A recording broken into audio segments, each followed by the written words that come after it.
दोस्तों नमस्कार। भारत ने एक ऐसे काम को अंजाम दे डाला है जिसको करने के बारे में भारत सोचा तक नहीं करता था, लेकिन आज के भारत ने इस काम को अपनी चतुराई से पूरा कर डाला और ये एक बहुत बड़ी बात है, क्योंकि जियोपॉलिटिक्स में अगर आपने देखा होगा कि किसी देश की जमीन लेनी है या फिर कब्जानी है तो इसके दो ही बड़े प्लेयर हैं, पहला अमेरिका और दूसरा चीन। वही बात करें दूसरे देशों में अपनी सेना के लिए जमीन की तो उसका तो एक ही महारथी है अमेरिका, लेकिन अब भारत ने भी इस क्षेत्र में कदम रख दिया है और एक ऐसे देश में जमीन ले ली है, वो भी अपनी सेना के लिए, जहां से भारत न सिर्फ अरब सागर में बल्कि पूरे लाल सागर में अपना दबदबा कायम कर सकता है और हिंद महासागर में भी अपना प्रभाव पूरी तरह से दिखा सकता है। तो इसी पर शुरू करते हैं विस्तार से बात। दरअसल आप दो ही देशों को भारत के मित्र देशों के रूप में जानते होंगे, जो है रूस और इजराइल। भारतीय लोगों की आम धारणा यही है कि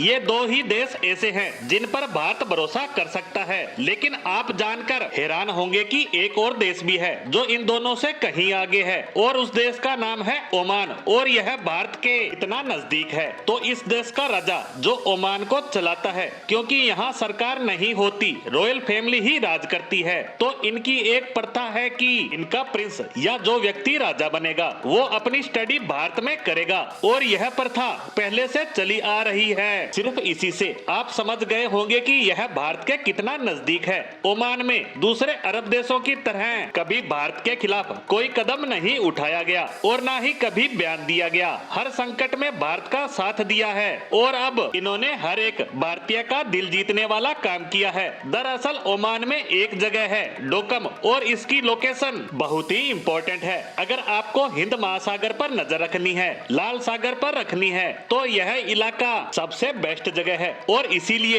इस लोकेशन को पाने के लिए तमाम देशों में होड़ मची थी कि किसी तरह डोकम पोर्ट उन्हें मिल जाए। और आज इस रेस में भारत जीत चुका है, क्योंकि ओमान ने फैसला ले लिया है कि वह अमेरिका, चीन, फ्रांस, जर्मनी, ब्रिटेन सबके प्रस्ताव को ठुकराते हुए भारत को अपना पोर्ट सौंपेगा। फिलहाल इस डील के अनुसार इस पोर्ट पर भारतीय नौसेना के लिए एक जगह रिजर्व की जाएगी, जहां पर नौसेना के जहाज रुक सकेंगे, यानी नौसेना का यह मिनी बेस होगा और यह भारत के लिए एक बहुत बड़ी जीत है। और इसके साथ साथ इस पोर्ट की सहायता से हम इस पूरे इलाके पर नजर रखने के साथ ही पाकिस्तान पर भी दबाव बढ़ाने में कामयाब होंगे, क्योंकि यहाँ से पाकिस्तान भी ज्यादा दूर नहीं है। तो ऐसे में भारत को इस बंदरगाह का एक्सेस मिलना हमारी बहुत बड़ी जीत माना जा रहा है और इसका पूरा श्रेय जाता है हमारे दोस्त देश ओमान को और वहाँ की रॉयल फैमिली को। इसी के साथ ओमान से जुड़ी इस खबर पर हमारी आज की पोस्ट को यहीं विराम देते हैं। धन्यवाद।